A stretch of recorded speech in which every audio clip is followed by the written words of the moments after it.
Arsène Lupin. Arsène Lupin. Célèbre gentleman cambrioleur de Maurice Leblanc, rendu célèbre par notamment Arsène Lupin, gentleman cambrioleur, est un personnage mystérieux et complexe, plein de doutes et d'intrigues. Arsène Lupin est un personnage qui est à la fois célèbre et mystérieux. Il a une conception du crime très surprenante. Il avertit si vite. Il emploie différents moyens. Par exemple, pour dérober les trésors du château de Malaquis au Baron 40 dans la deuxième nouvelle du recueil que j'ai à la maison, que j'ai, il envoie une lettre au baron, lui avertissant que s'il ne livrait pas les objets indiqués, il faudrait procéder lui-même au déménagement. Et ce, dans la nuit du 26 au 27 septembre. Il ajoute dans cette lettre une description assez précise du château, de la disposition des tableaux et des meubles. Nombre d'éléments qui terrifient le baron Nathan Cahorn, qui depuis des années déjà occupe le château des seigneurs du Malaquis, qui finalement ont dû lui vendre pour une morchée de pain. Le baron Cahorn est un personnage qu'on peut qualifier de paranoïaque. Il se méfie de ses domestiques qui pourtant le servent depuis tant d'années. Même lorsque le facteur vient de pêcher son coué, il n'entrevoit que il n'offre que le lourd bâton de la porte d'entrée que quelques secondes. Or, un vendredi de septembre, le facteur se présenta comme d'ordinaire, et le baron suivit le même rituel. Et c'est justement cette date qui marquera le début de ses tourments. En effet, comme je l'ai précédemment dit, il reçoit une lettre lui disant que son château est cambriolé s'il ne livrait pas ses objets à Arsène Lupin. Évidemment, affolement du baron Cahorn.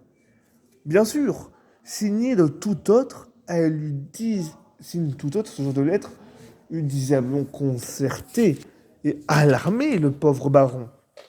Mais signé d'Arsène Lupin, lecteur assidu des journaux, en fait de tout ce qui se passe dans le monde, en fait de vols et de crimes, il n'ignore rien de des autres de l'infernal cambrioleur.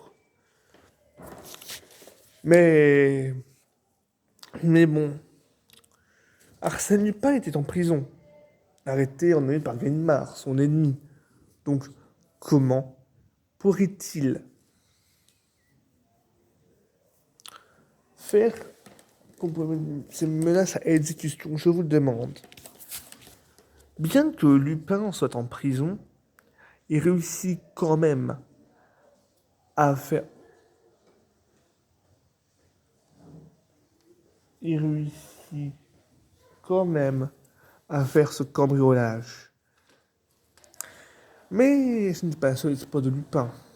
Il se met à s'évader de la santé en faisant passer pour un certain Baudru désiré.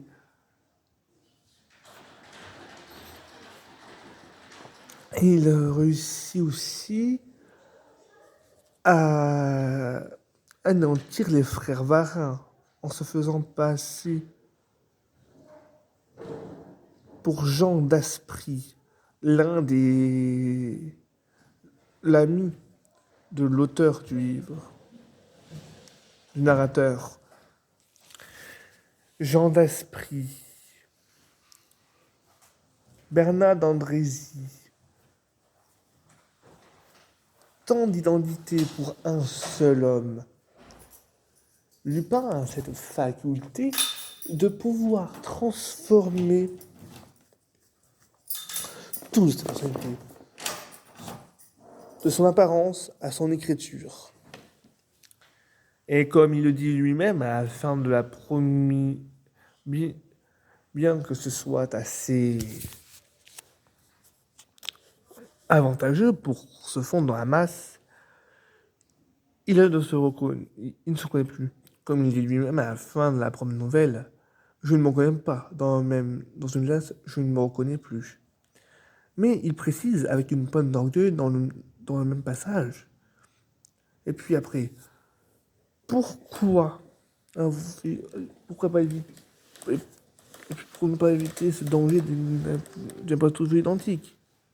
Tant mieux si on ne peut pas dire une petite certitude. Voici Arsène Lupin. Mais il précise, l'important c'est qu'on dise, sans que ne se tromper, Arsène Lupin a fait cela. Et c'est ce qui se résume assez bien chez ce personnage.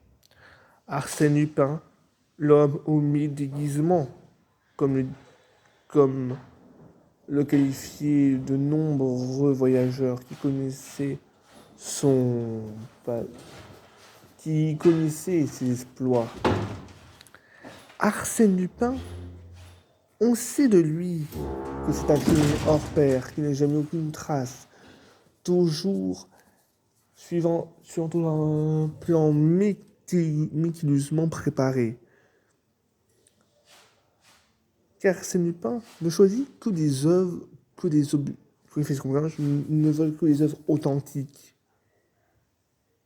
C'est justement ce qu'il disait au baron Shortman dans sa carte. Je vous dis qu'on reviendra que lorsque les maps seront authentiques.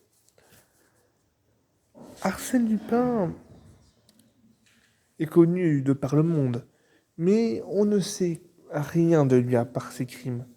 On ne sait pas, il n'a pas de famille, pas d'amis. Il est juste l'homme mystérieux, mais connu. Comme le disait le président lors de son procès, tels sont les faits.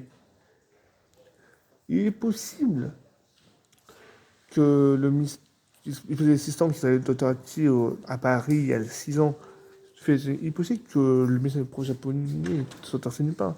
Il est possible que le coureur qui gagne 10 000 francs soit Arsène Lupin. Comme il disait au président, tels sont les faits et tel est. Il est peut-être comme un brouillard comme cet homme.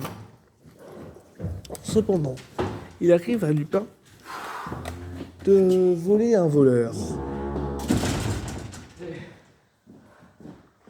De voler un voleur, comme dans le cas du collier de la reine. Car Lupin rendra bien des années après le fameux collier de la reine volé par le fils de la femme d'achat de la comtesse de Soubise. En conclusion, Arsène Lupin est à la fois connu et mystérieux. C'est un personnage sombre, ténébreux, qui se fond dans la foule comme une ombre, qu'on croit là, mais qui n'est pas là. Bien sûr, Arsène Lupin n'est qu'un personnage fiction, mais c'est un personnage intéressant, tellement intéressant que je devais lui consacrer une vidéo pour ma chaîne. À une prochaine fois, les fans.